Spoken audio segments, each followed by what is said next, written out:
¿vale? Bueno, yo soy Alejandro Carrillo, soy estudiante de máster en rendimiento deportivo y salud aquí en la Miguel Hernández y también estoy de becario en el laboratorio de planificación del entrenamiento en la Universidad Nacional del Deporte y nada, pues allí intento aprender de todos los cracks que hay allí y aplicarlo en el día a día. Hoy vamos a hablar de pautas muy básicas para entrenar con rodillo. Al final, esta situación en la que hemos llegado nos obliga de una forma a adaptar, ¿vale? Y se está viendo que mucha gente está realizando locura, entonces vamos a intentar arrojar un poquito de luz ante tanta oscuridad, ¿vale?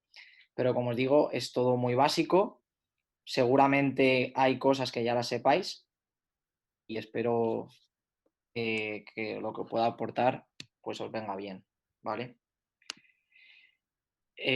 Como he dicho, solo sé que no sé nada, así que seguramente no surjan muchas dudas, pero si tenéis preguntas, las dejaremos para el final de la charla. Ok, voy a poner mi vídeo a ver si se me ve. ¿Qué vamos o de qué vamos a hablar hoy? ¿Qué vamos a tratar? ¿O qué vamos a intentar contestar? Contestaremos a preguntas del tipo: ¿por qué llevo el pulso tan alto al entrenar en rodillo en casa? ¿O por qué no puedo mover los mismos vatios? ¿O por qué me cuesta tanto pedalear y realizar una sesión? También podríamos preguntarnos por qué me fatigo más que cuando entrenaba afuera. Y puedo entrenar al mismo tiempo o puedo hacer las mismas sesiones que hacía antes en carretera, en outdoor. Vamos a intentar solucionar todas estas dudas. Al final, pues hay un cúmulo de variables, ¿vale? Múltiples variables que nos afectan y que tenemos que tener en cuenta a la hora de entrenar, como es la temperatura, la ventilación, la hidratación y la alimentación, que hablaremos más adelante. Pero principalmente, ¿qué nos afecta y qué cambia de entrenar dentro de casa a entrenar fuera? Pues la temperatura, la ventilación y la hidratación. Y posiblemente esas tres juntas, ¿vale? Este simposio o las tres variables estas se interconectan y ocasionan que haya una alta temperatura. Una alta temperatura que me lleva a que haya un mayor estrés térmico y se pueda producir un estado de hipertermia, ¿vale? Que es un aumento de la temperatura normal de mi cuerpo. Con lo cual, yo voy a tener una temperatura más alta solo por el hecho de estar entrenando en casa, porque no hay la misma ventilación y porque al estar en un ambiente cerrado no soy capaz de disipar ese calor que genero. ¿Qué va a ocasionar eso? Que haya una caída del rendimiento. Veremos por qué, pero sobre todo es porque, entre otras muchas cosas, hay una mayor oxidación de la glucosa, que es lo que vimos en la charla anterior. Yo no soy capaz de metabolizar también las grasas y tengo que oxidar o tengo que oxidar de una forma más ingente todo lo que es el glucógeno muscular que tengo. Hay una mayor oxidación de glucosa, con lo cual mi rendimiento se va a ver mermado, ¿vale? Va a haber un déficit y una caída de ese rendimiento. ¿Qué tengo que hacer yo?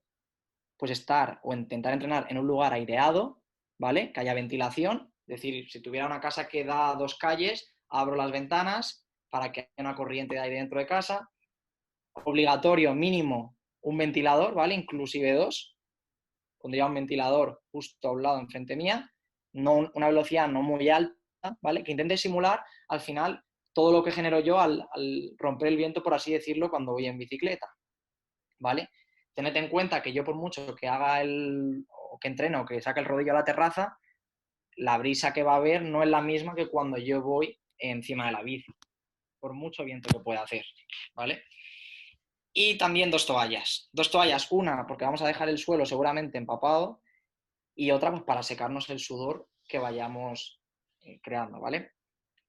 Importante también la hidratación, porque vamos a ver que las demandas a nivel de hidratación, ¿vale? Las demandas hídricas van a ser mucho más altas que en el exterior, porque al final esa alta temperatura va a crear que mi cuerpo demande beber más, con lo cual tendré más sed y si no, ahora veremos luego un test de sudoración que se podría hacer para tener controlado la hidratación, que al final va a ser importante a la hora de rendir y a la hora de entrenar, ¿vale?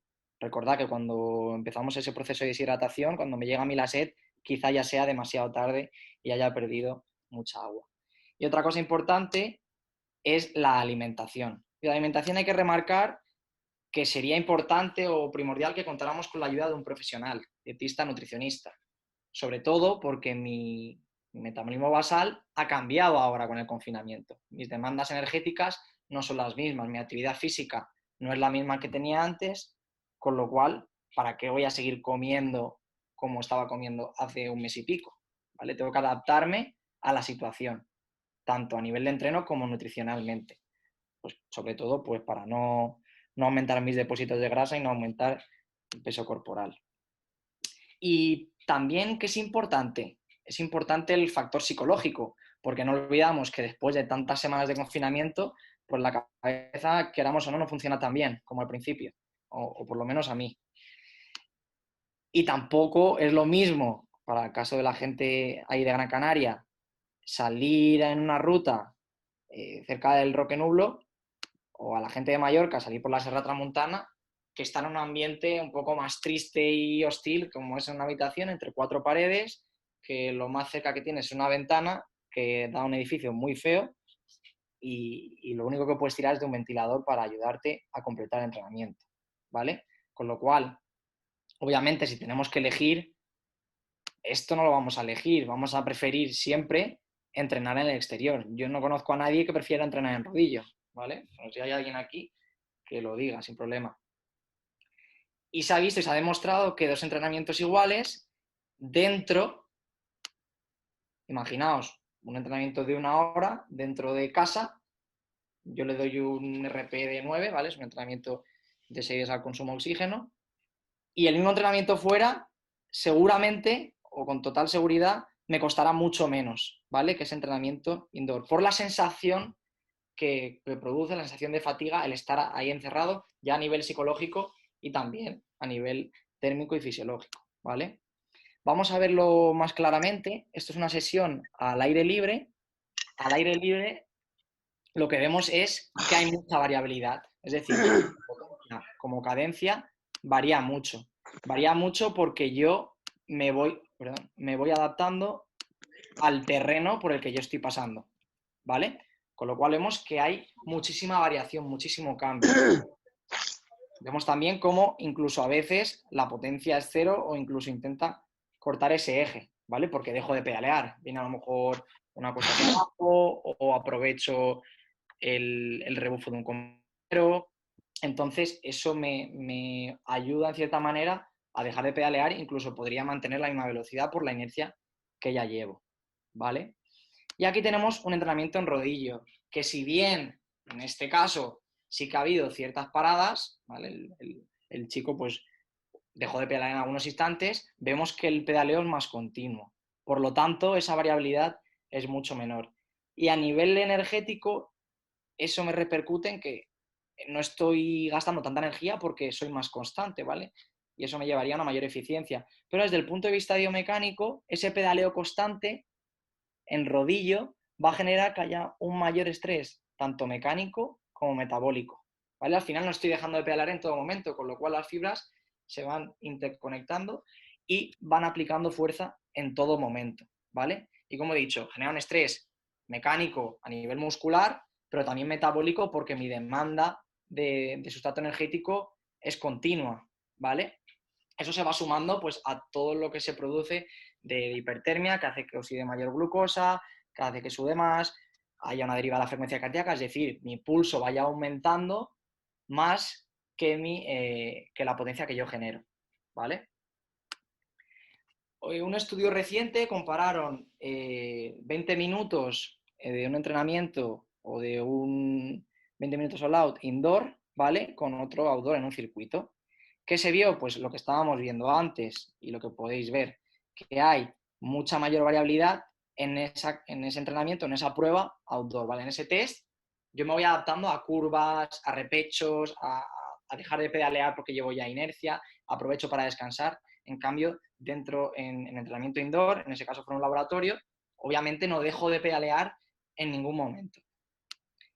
Se puede claramente, igual con estas gráficas, cómo es entrenamiento exterior. Esto es otro entreno de otro chico que entreno. Hay mucha variabilidad, tanto en cadencia como en potencia.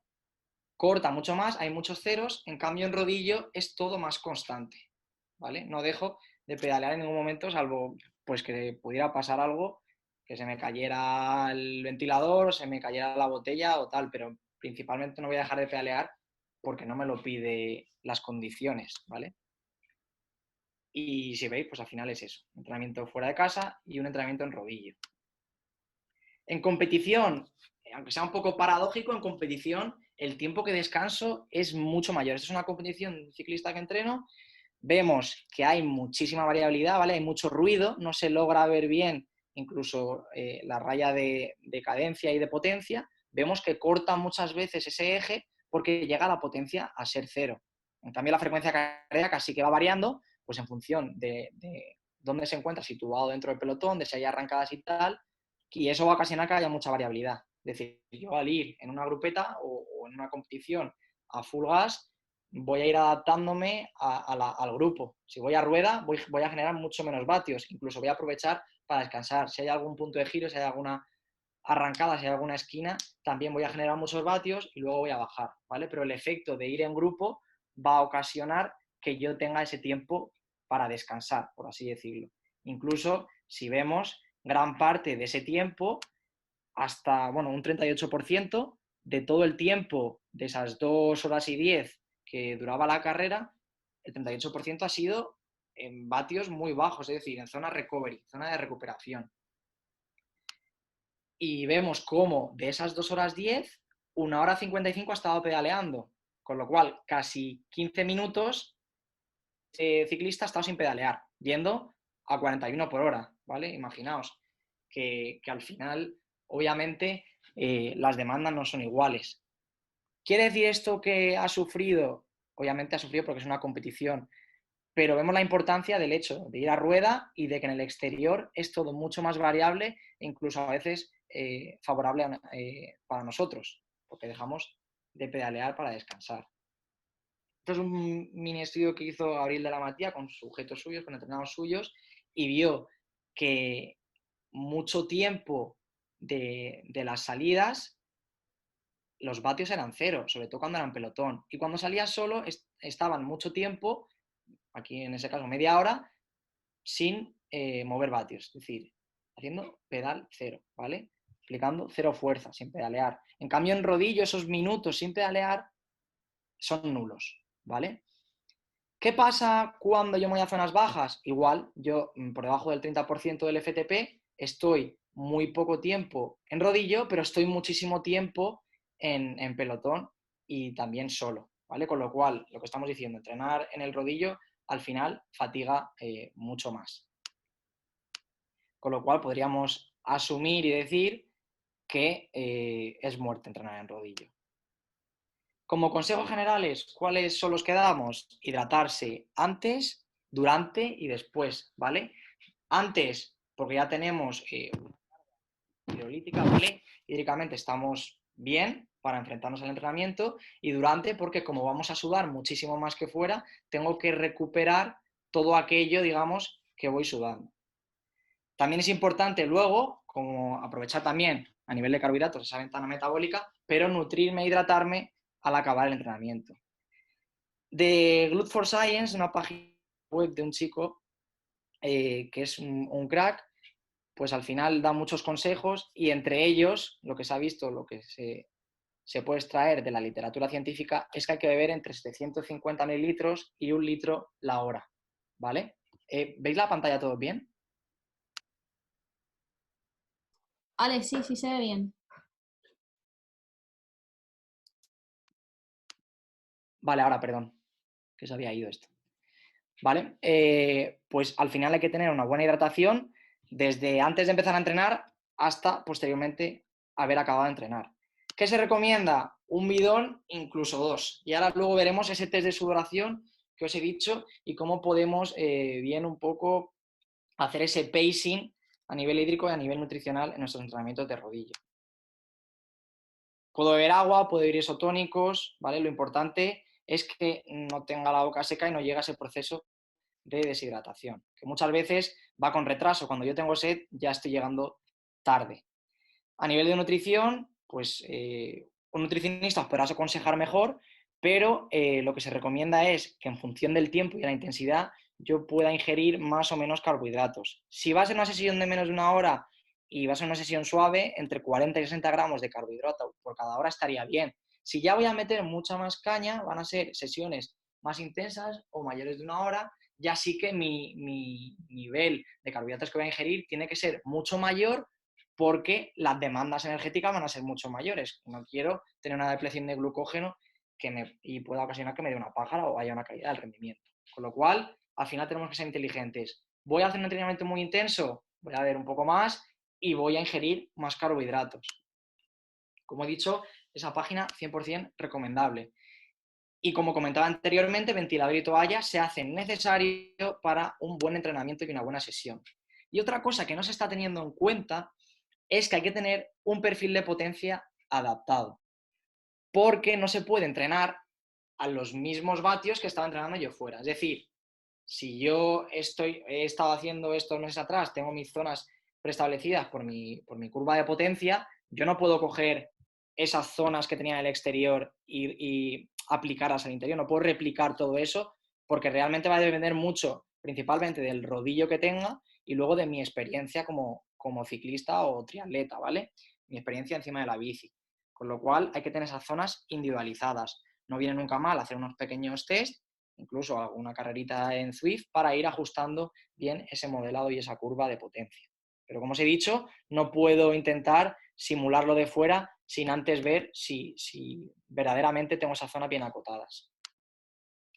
Y sobre todo, importante y como consejo que daría ya también un poco en función de la charla que dimos el otro día, que iba encaminada al sistema inmunitario, no hacer o intentar no hacer más de 2 horas de entrenamiento seguidas si yo no estoy acostumbrado a hacerlo, ¿vale? Es decir, si yo no he tenido en el entreno previo que me capacite a entrenar intensamente dentro de casa, en rodillo, no vaya a hacerlo por mucho tiempo libre que tenga, ni por mucho que ciclistas de élite o influencers lo hagan fuera, ¿vale? O sea, lo hagan en su casa, perdón.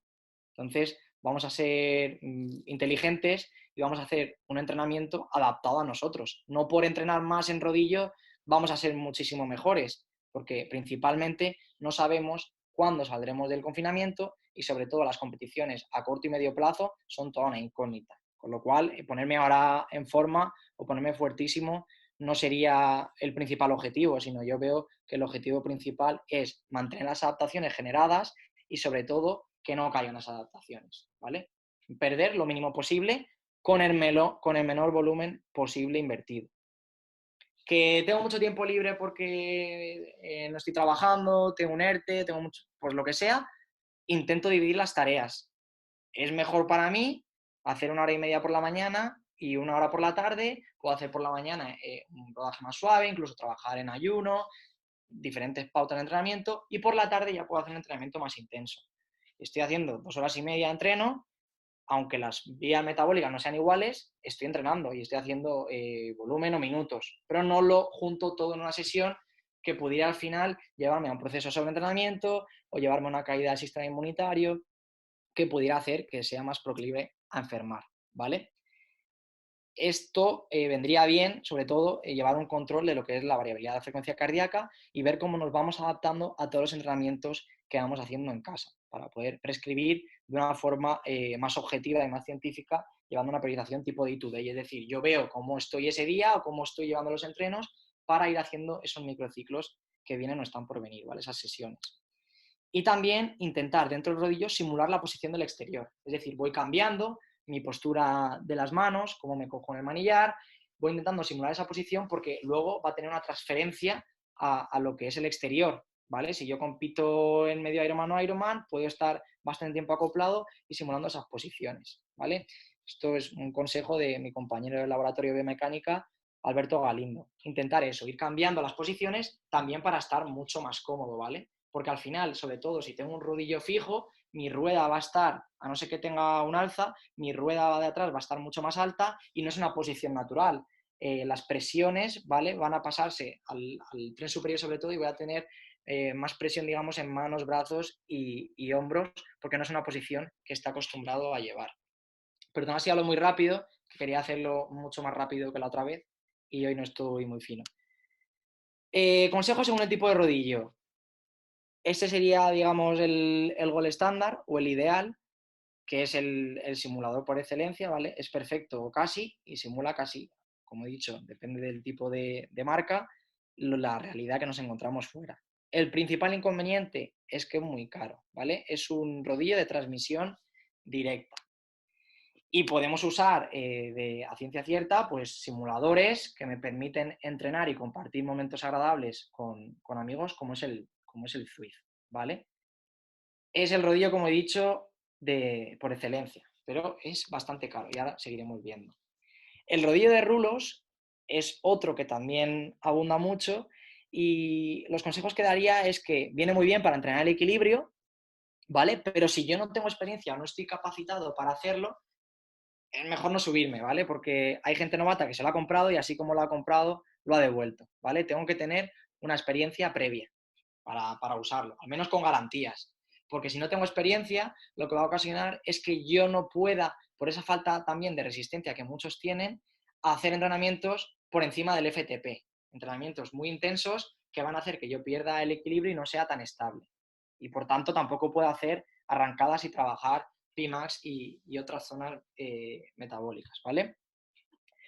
Esto lo saqué de un webinar de Javi sobre Raúl Cedrán, que son a día de hoy pues, los mejores entrenadores, desde mi punto de vista, de España, de ciclismo y triatlón. Pero vaya, como consejo principal es, yo tengo este tipo de rodillo, pues no tengo que apretarme tanto, ¿vale? Sobre todo si no tengo esa confianza a la hora de hacer el entrenamiento.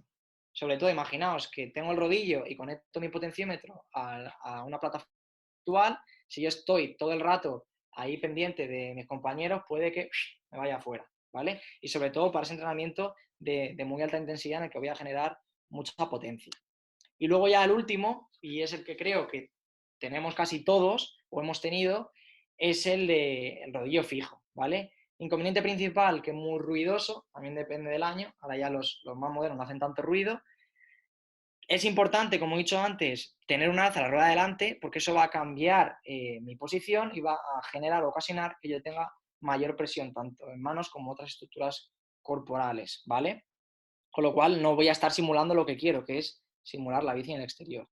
Y sería importante también tener una cubierta específica. Una cubierta específica que va a ayudarme a que haga menos ruido y sobre todo a que no pierda tanta energía, tantos vatios con ese rozamiento. Y sobre todo que no me voy a cargar la goma de la cubierta. Y eso sería un poco esos tres principales rodillos. Como os he dicho, cada uno tiene ventajas e inconvenientes. Si tuviéramos dinero y pudiéramos elegir, pues obviamente elegiríamos este, porque además se va a adaptar. Imaginaos que estoy en mi culo en Zwift, se va a adaptar a la pendiente que haya. Si voy a rebufo, va a aflojarse, por así decirlo, para que yo sea capaz de generar menos vatios, con lo cual al final es un simulador lo más real posible. ¿Se puede combinar estas plataformas virtuales con al final, en estos dos, debería tener un potenciómetro o un velocímetro que me permita conectarme, sea Bluetooth o por Amplus, ¿vale? Y esto sería un poco, estas son las referencias que he utilizado. Como siempre, agradecer a Patri, a Bea y a gente que me inspira, como el doctor Valenciano, Galindo y Manolo Moya. He intentado hacerlo lo más rápido posible. Disculpad porque hoy no he estado nada fino, ¿vale? Como otras veces, no me encuentro muy bien. Y ahora os quería enseñar, a ver si me deja. Voy a dejar de compartir un segundo.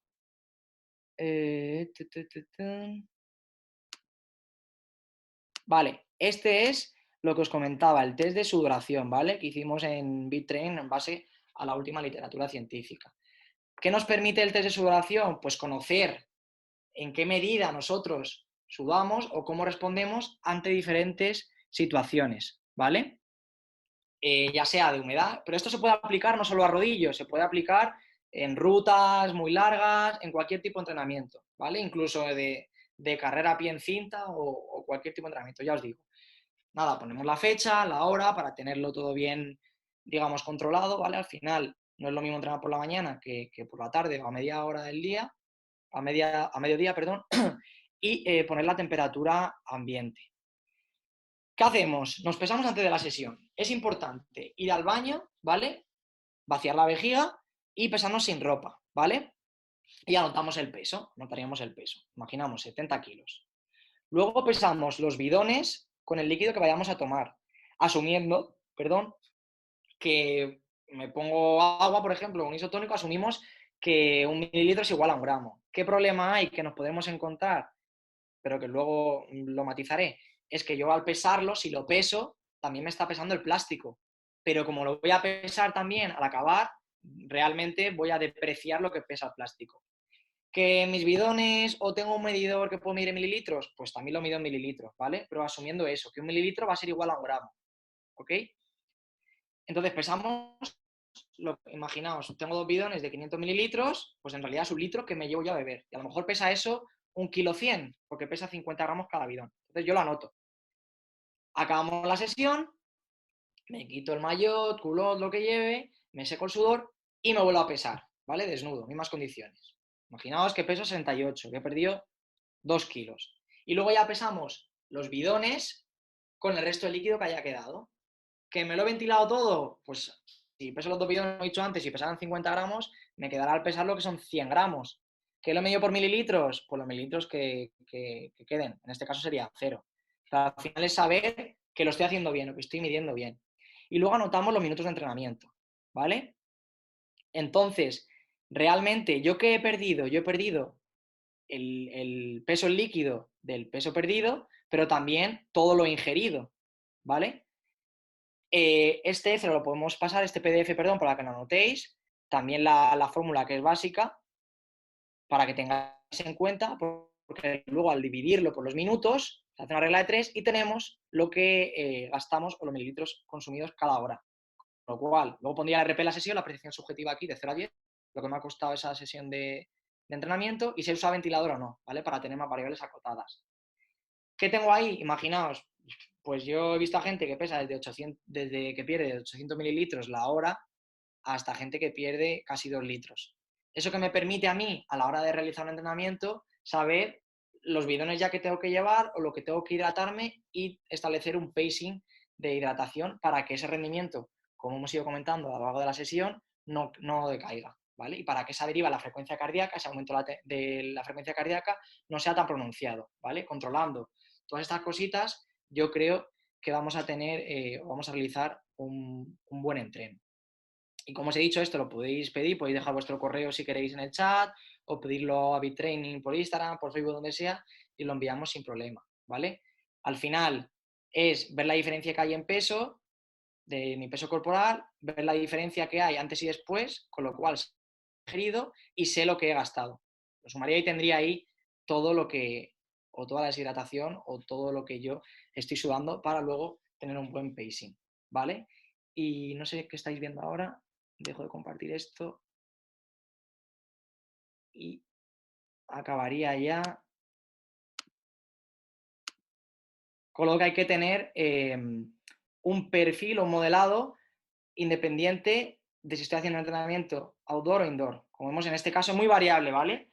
Más o menos pues, hay algunos que se asimilan mucho, sobre todo la gente que tiene Zwift y que le da mucha más caña, ¿vale? Saca o se asemeja mucho más al exterior, pero hay que ver bien la situación en la que estamos, ¿vale? Qué tipo de rodillo tenemos y la experiencia. Cuanta más experiencia, más van a ser los vatios generados míos en interior que en exterior. Es decir, me he explicado mal. La diferencia no va a ser tan grande, ¿vale? Vemos aquí que en 20 segundos, pues es capaz de, perdón, en 21 segundos es capaz de generar 615 dentro en rodillo y 759 en el exterior, ¿vale? Pero cuanta mayor, en este caso particular, es el tiempo invertido, esas diferencias son nulas, ¿vale? Va disminuyendo. Sobre todo en este caso porque él compite muchas veces en FI, hace carreras más largas, con lo cual el ritmo es más mantenido más alto. La motivación va a ayudarme a que esa diferencia sea menor, el tipo de rodillo y sobre todo la experiencia. Pero sí que tiene que tener cada uno un perfil individualizado en función de lo que he ido haciendo y de lo que he ido trabajando. Sobre todo para ver esas mejoras y a la hora de cuantificar todo lo que es el tema de carga. Y yo creo que lo siento mucho por si no me he explicado muy bien, hoy no estoy nada fino, y yo creo que lo dejamos aquí y vamos a ver un segundito. Ahora ya tenemos el turno de preguntas. Si tenéis alguna pregunta que hacer, intentaré contestaros de la mejor forma posible. Muchas gracias a todos.